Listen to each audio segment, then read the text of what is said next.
Hello, ladies and gentlemen. Welcome back to the channel. Happy Thursday, everybody. I hope your day and your week are going very well so far. We've got a new day, which of course means a new NBA player prop video to share with you guys. But first, as always, people, please make sure to go ahead and hit the subscribe button, hit that like button, and drop a comment down below. It helps the channel grow, and it really does mean a ton to us. With a new day comes some new opportunities to go ahead and make some money. Today is our first full NBA slate back following the NBA All-Star Weekend. We got a pretty heavy slate of games tonight. I've got 4 single bets to go ahead and share with you guys in today's video, as well as a nice little 3-leg parlay to close out the video. So plenty of picks to go ahead and share in today's video. But first, before we dive into today's picks, a quick little recap of how we did last night. And what else can I say, guys? The birthday parlay cash. It was a little parlay. We only had 1 game on yesterday, but we made the best of it. 3-leg parlay plus 200 odds over on DraftKings. We cashed that thing. By the way, thank you to everybody who wished me happy birthday in yesterday's video. I really do appreciate that. But yeah, positive momentum, positive vibes. Our last 2 videos were parlay videos, and we cashed both of them. So we're on a really good run right now, bringing in some really positive momentum coming into today's video. And obviously, with our Freaky Friday parlay coming in tomorrow's video, we got to keep those positive vibes and that positive momentum going. There's our updated records for the year. Our single bet record, we actually have a solid record, 134 and 117, but the units are not super high, up 3.42 units. We took some gambles, some risks on some of these single bets that haven't necessarily paid off, but we are still profitable, which at the end of the day is the important thing. And our parlay record has been fantastic. Now, actually, 13 and 27 may not look good on the surface, but guys, if you're betting parlays, this is the reality of the parlay game. You're going to lose more than you win, but when you win a lot of units. So we're up just shy of 14 units, up nearly 17 units in totality in our player prop video series this year. So we're doing really, really well. Let's go ahead and keep the good times rolling, guys. Plenty of picks coming your way right now. All right, guys, jumping on over to the outlier screen. Our first single bet in today's video comes from the Celtics-Sixers game, 7 p.m. tip-off. And yeah, I'm rocking with the guy that I make fun of the most on this video series. We're going Joel Embiid over 35.5 points plus rebounds against the Celtics. We're getting this one for minus 111 odds on FanDuel. It is, of course, available on multiple sports books for varying odds. As always, guys, make sure to go ahead and shop around for the best sportsbook odds available. For me, minus 111 on FanDuel is the best available to me, but it may not be the best available to you. So make sure to go ahead and shop around for the best sportsbook odds available to you. Now, he hasn't played a ton of games this year, so there's not going to be too much data to go off of, but the data that we do have for Embiid has been pretty solid all year long. Look at the last 10 games. 8 of his last 10 games, he's cashed the over. That is an 80% hit rate, averaging 36.1 points plus rebounds per game over his last 10 games. So playing pretty well. He has also had a nice amount of time off. He did not participate in All-Star Weekend, so he had a nice bit of rest. His last game played was February 11th, so 9 days off for Embiid coming into this game versus the Celtics. Like I said, so far this year, he's only played 17 games, but he has cashed the over in 11 out of 17 games. That's a 65% hit rate, averaging 33.41 points plus rebounds per game overall this year. So again, solid numbers across the board here for Embiid with a few data points that we do have.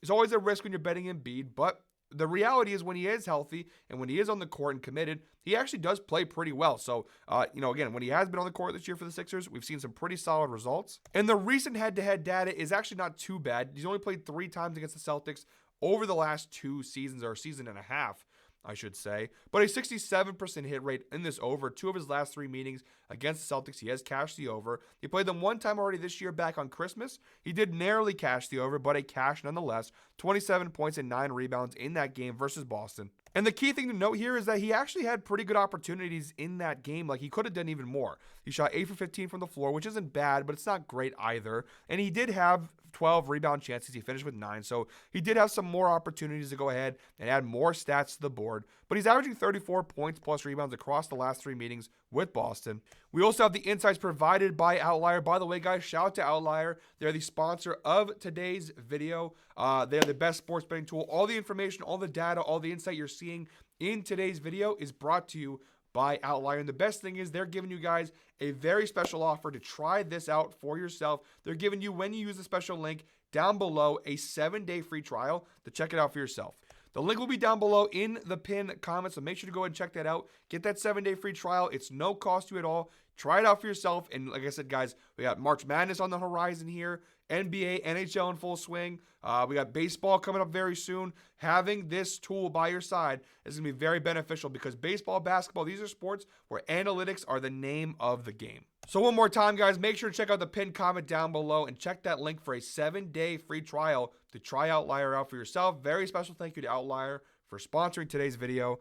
So like I said, this is the insights provided by Outlier. Embiid has exceeded 34.5 points plus rebounds in 15 of his last 19 games at home. He's averaging 41.3 points plus rebounds per game across his last 19 home games. That's dating back to last year. Now, again, granted, we're taking this at 35.5 points plus rebounds, so it is a little bit of a different line, but it actually doesn't change the data at all. All of this data remains the same, even when you increase that line to 35.5. So you could rock with 34.5. The odds aren't as great. It's minus 115 on Bet365, minus 155 on DraftKings. 35.5, it's a point higher, but the data still remains the same for the most part, so better value with the 35.5 line. If you want to play it safer, you can go 34.5, but obviously a lot more juice on those odds.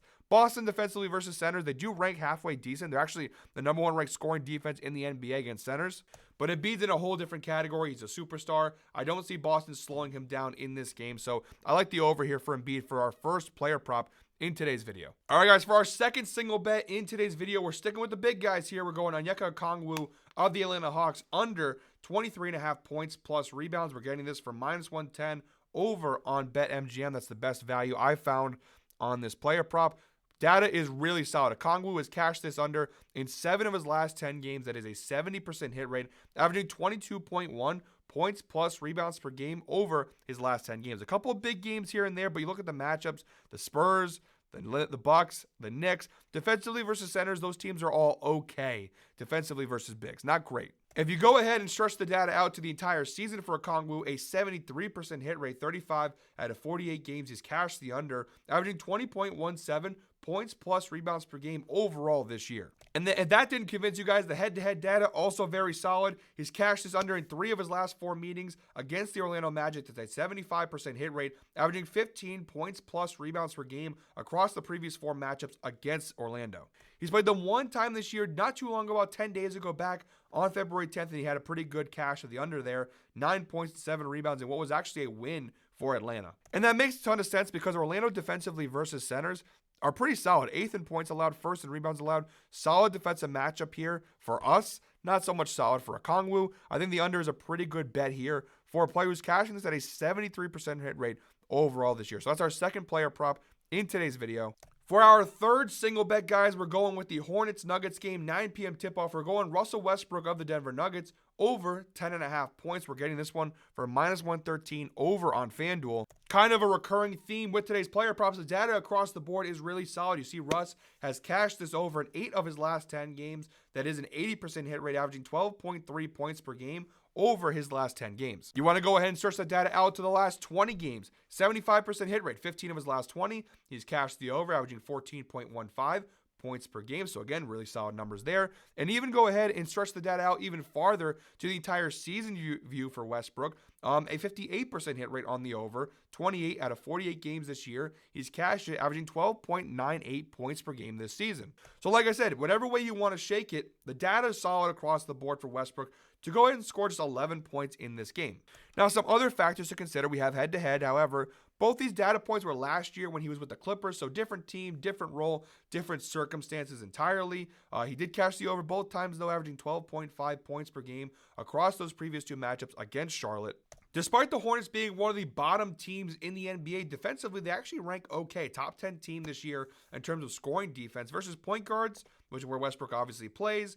They're 15th, about middle of the road, actually exactly middle of the road, giving up almost 24 points per game to opposing point guards. Some factors to consider here: the Hornets are playing on the second night of a back-to-back. So these guys did just play the Lakers last night, an impressive win against the Lakers. However, normally, especially with a team like Charlotte, when they win a game like they did last night, they typically are going to lose a game like tonight. This could be a blowout in the favor of Denver. And I think Westbrook, this is a game where Westbrook could really shine. It's not the best defensive matchup of all time, but considering the fact that, if this is a blowout, you may not see the most of the starters and most of the big, Murray, Jokic. These guys maybe don't get the touches they normally get in a blowout situation. I think Westbrook could be a player that shines in this game. He should definitely get a good volume of shots, plenty of minutes in this matchup. So I do like the over here for Westbrook at 10.5 points. And then, guys, our fourth single bet in today's video, we're targeting the Suns-Spurs game, 9:30 p.m. tip-off. We're going Steven Castle of the San Antonio Spurs, UConn Husky guy here, over 16.5 points plus assists, which we're getting for -120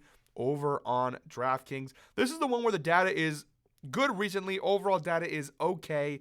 Recent data is solid. 8 of his last 10 games, 80% hit rate, averaging 21.8 points plus assists per game over his last 10 games. So like I said, the overall data, not great when you go ahead and look at that. Just a 49% hit rate on the over for Castle this year. 25 out of 51 games he's cashed it, averaging 16.43 points plus assists per game overall this season. But he's been on a pretty good run, and the head-to-head data is also pretty solid. Again, only one matchup versus the Suns this year, but he did cash the over back on December 3rd. He had 16 points and 3 assists in what was actually an 11-point loss for San Antonio. So, the Spurs, however, though, this year, or sorry, I should say the Suns, excuse me. The Suns this year defensively on the perimeter have not been very good versus guards. 25th in points allowed, 15th in assists to point guards versus shooting guards, 19th in points, 22nd in assists. And really, the further down the line you go versus the small forward, versus power forwards, versus centers, the forward spots, they're okay defensively, but versus centers, they've been really bad also. Wemby is questionable. It's the only reason why I didn't take Wemby in this spot, because he could have a field day here, but Wemby is questionable game time decision, so I avoided him here. The key thing to note is that even with the arrival of De'Aaron Fox, his numbers have not really changed too much. Go a little filter here with games played with De'Aaron Fox this year. We'll go ahead and put De'Aaron Fox.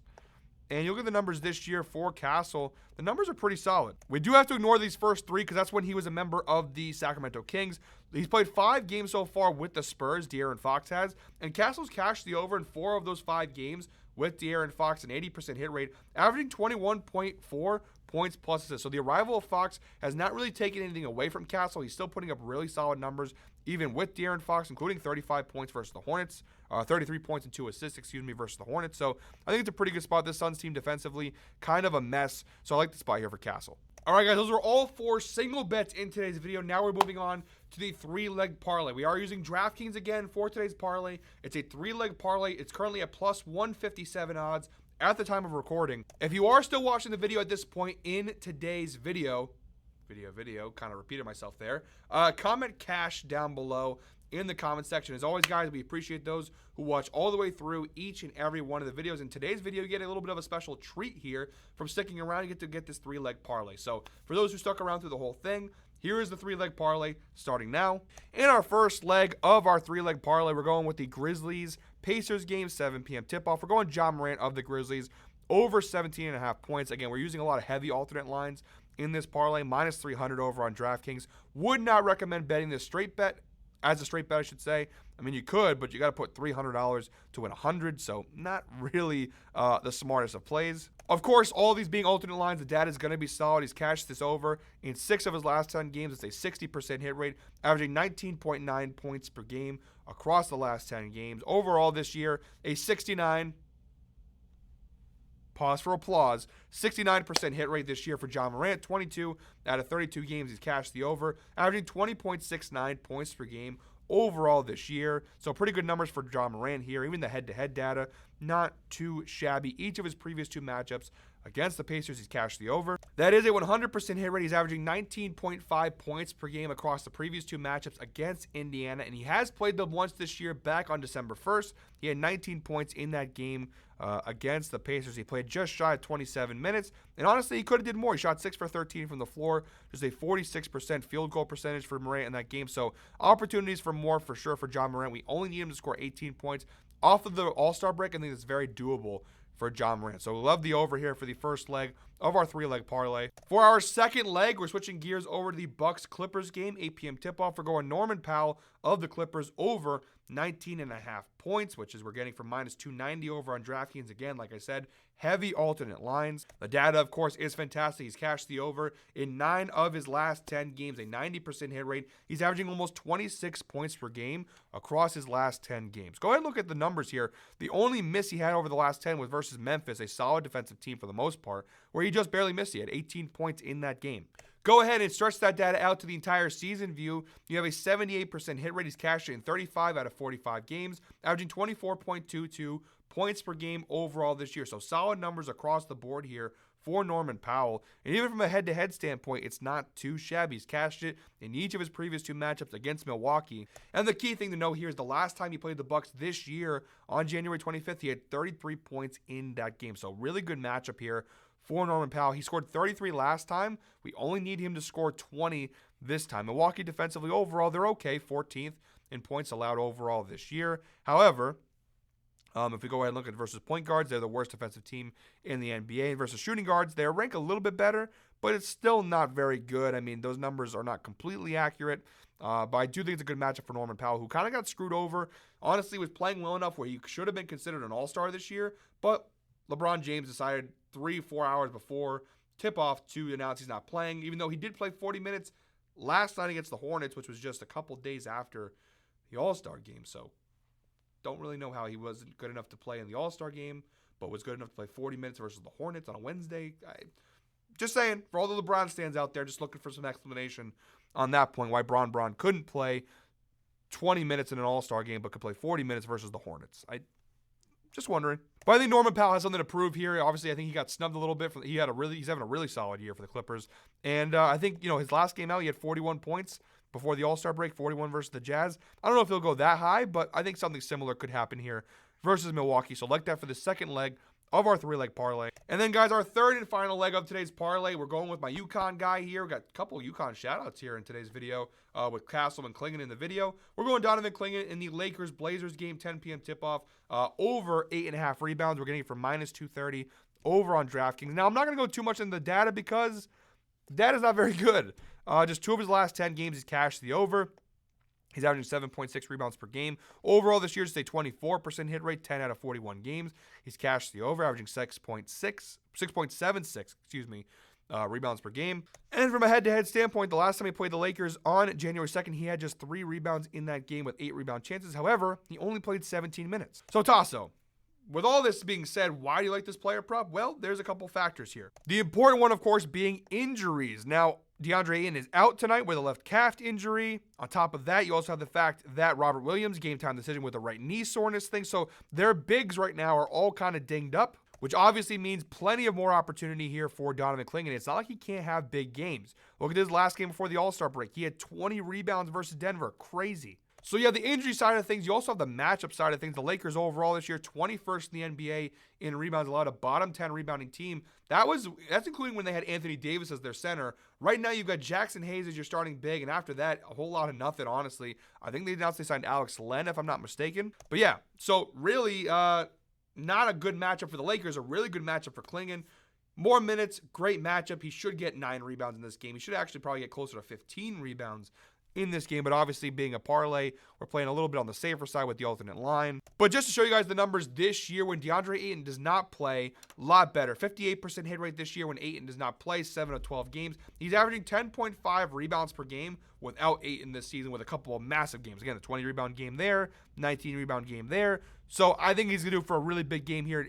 For him to get 9 rebounds seems like a really good bet. All right, guys, that is it for me today. Thank you very much, as always, for watching. One more time, guys, please make sure to go ahead and hit the subscribe button, hit that like button, and drop a comment down below. All the picks will be posted in the pinned comment. I don't always post it right away. Sometimes I post it middle of the day as I kind of grapple with how many units I'm going to put and whatnot. So it will be in the pinned comment, the picks. They may come out maybe a little bit later in the day, but you will have all the picks down below in the comments eventually in today's video. So guys, thank you very much. We'll be back tomorrow. We have Freaky Friday 5-leg parlay. Until then, hope you're all winners. Let's go ahead and make some money.